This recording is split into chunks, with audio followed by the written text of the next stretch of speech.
नमस्कार दोस्तों, आपका स्वागत है हमारे चैनल टीम फॉर विन में।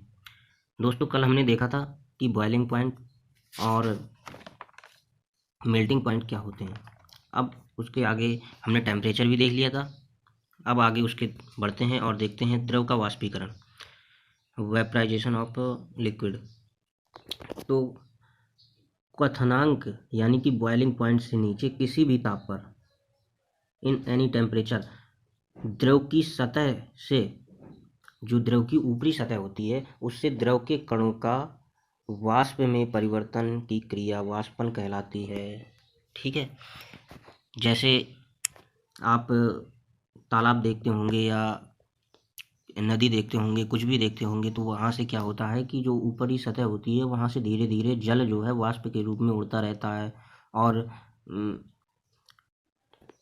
आसमान में इकट्ठा होता रहता है। उसके बाद संघनन के माध्यम से वो बरस जाता है धीरे धीरे, जो कि हम बरसात के रूप में जानते हैं, वर्षा के रूप में जानते हैं। ठीक है। तो यही इसमें लिखा है कि क्वथनांक के नीचे, क्वथनांक क्या होता है, बॉइलिंग पॉइंट क्या होता है, ये हम पिछली क्लास में देख चुके हैं। ठीक है। तो बॉइलिंग पॉइंट के नीचे किसी भी ताप पर द्रव की सतह से द्रव के कणों के वाष्पन में परिवर्तन की क्रिया वाष्पन कहलाती है। अब वाष्पन के क्या प्रभाव होते हैं ये देखते हैं कि गीली चादर का धूप में जल्दी सूख जाना। गीली जो चादर होगी वो जल्दी धूप में सूख जाती है। क्यों?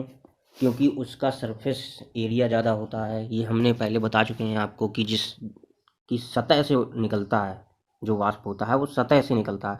तो क्या होगा, सतह जब चादर फैली हुई होगी तो उसका सतह जो जो वो है ज़्यादा हो जाएगी, और जब ज़्यादा हो जाएगी तो ज़्यादा कण उत्सर्जित होंगे तो जल्दी सूख जाएगी चादर। ठीक है। इसके बाद पानी से भरे मिट्टी के घड़े की बाहरी सतह से जल के अणुओं का प्रकट होना।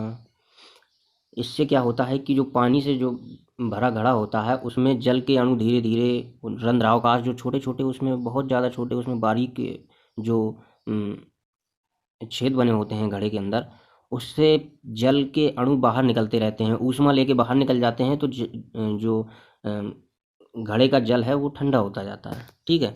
ऐसे ही स्प्रिट की को हथेली पे रखने पर ठंडा महसूस होता है। ये ठंडा महसूस क्यों होता है? क्योंकि स्प्रिट को जब हथेली पे रखते हैं तो उसके जो अणु होते हैं वो ऊष्मा को लेके निकल जाते हैं बाहर, उड़ जाते हैं। तो इसमें इसलिए हमें ठंडा महसूस होता है। ठीक है। अब देखते हैं आगे। गर्मी में सूती कपड़े पहनने से वाष्पीकरण के कारण शीतलता का एहसास होता है। जब गर्मियों में हम सूती कपड़े पहनते हैं तो हमें ठंडक का एहसास होता है। क्यों? उससे क्या होता है कि उससे जो पसीना निकलता है वो पसीने से, वो सूती कपड़ा पसीने को सोख लेता है और धीरे धीरे उत्सर्जन करता रहता है उससे, जिससे कि वो ऊष्मा हमारे शरीर से लेके बाहर निकलती रहती है और हमें ठंडक महसूस होती रहती है। ठीक है। तेज़ धूप वाले दिनों में छतों पर खुले स्थानों पर जल का छिड़काव कर देते हैं। जब बहुत तेज़ धूप होती है तो हम शाम को, अगर बहुत ज़्यादा गर्म हो जाती है हमारी छत, तो उसमें पानी डाल देते हैं। तो इससे क्या होता है, जल के कण ऊष्मा को लेके आसमान में उड़ जाते हैं कुछ कण। तो इससे क्या होता है कि जब ऊष्मा को लेके उड़ जाएंगे तो सतह जो है ठंडी हो जाएगी अपने आप से, ताप को लेके निकल जाएंगे जब कण। ठीक है। इसके बाद आगे देखते हैं संघनन क्या है। वाष्पन हो गया, अब संघनन देखते हैं। इसको अंग्रेजी में बोलते हैं कंडेंसेशन, यानी कि संघनन। किसी पदार्थ की वाष्पों को ठंडा करने पर वे द्रव रूप में परिवर्तित हो जाती हैं। इस क्रिया को संघनन कहते हैं। जैसे कि हम जल का उदाहरण लेते हैं। जल जब ऊपर चला जाता है वाष्प के रूप में, उसके बाद क्या होता है, धीरे धीरे वो जब ठंडा होता है तो वो नीचे छोटी छोटी बूंदों के रूप में, बरसात के रूप में बरस जाता है। वही है ये संघनन, उसको संघनन की क्रिया ही कहेंगे। ठीक। अब इसके उदाहरण देख लेते हैं कुछ। जैसे कि आप एक गिलास लीजिए, उसमें बर्फ़ डाल दीजिए ठंडी। अगर जब आप उसमें ठंडी बर्फ़ डालेंगे तो आप देखेंगे कि जो गिलास है कांच का या जो भी गिलास हो, उसकी बाहरी सतह पर कुछ जल की बूंदें एकत्र हो जाएंगी, जल एकत्र हो जाएगा। वो क्या होता है, क्योंकि जो वायुमंडल में भी हमारे जो जल वाष्प है उपस्थित सब जगह होती है, तो उसका जो जल वाष्प के कण हैं जब उस ठंडी सतह से जल के टकराते हैं तो क्या हो जाते हैं, वो ठंडे होकर द्रव रूप में बदल जाते हैं। तो इसलिए जो ठंडी बोतल होती है या ठंडा जल का गिलास होता है, उसके बाहरी परत पर पानी जो है चिपक जाता है अपने आप से। इसके बाद खाना पकाते समय जब हम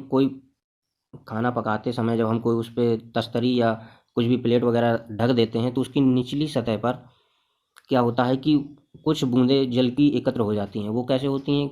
जब उस खाने से वाष्प निकलती है तो वो ऊपर तस्तरी ठंडी होने के कारण उसमें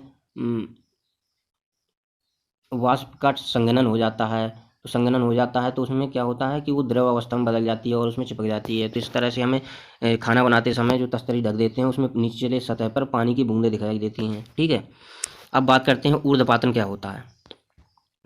तो कुछ ठोस पदार्थ जो गर्म करने पर बिना द्रव अवस्था में परिवर्तित हुए सीधे ही वाष्प यानी कि गैस में परिवर्तित हो जाते हैं तथा ठंडा करने पर पुनः गैस अवस्था में परिवर्तित हो जाते हैं। दोबारा भी गैस में नहीं, वो द्रव में नहीं बदलते, सीधे गैस में बदल जाते हैं। ठीक है, कुछ पदार्थ होते हैं जब हम उनको गर्म करते हैं तो वो सीधे गैस में बदल जाते हैं और जब गैस से सीधे जब ठंडे होते हैं तो सीधे फिर ठोस बन जाते हैं, यानी कि द्रव बनते ही नहीं हैं। आइए उन पदार्थों को देखते हैं कौन कौन से पदार्थ हैं।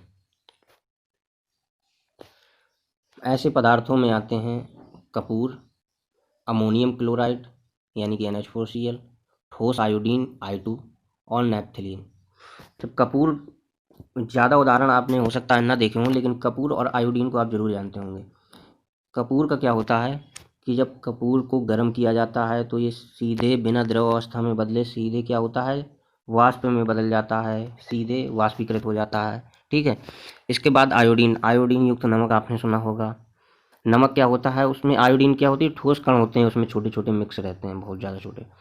वो जब हम उसमें खाने में डाल देते हैं, पहले ही डाल देते हैं, तो वो तुरंत ही सीधे वाष्प के द्वारा उड़ जाते हैं, इसलिए उसमें आयोडीन ज़्यादा मात्रा में रह नहीं जाता है। ठीक है, तो आयोडीन को अगर हम गर्म करेंगे तो सीधे ही ये ऊर्ध्वपातन की क्रिया के द्वारा वाष्पीकृत हो जाता है। अब बात करते हैं आसवन क्या है। डिस्टिलेशन, किसी द्रव को उसके क्वथनांक पर गर्म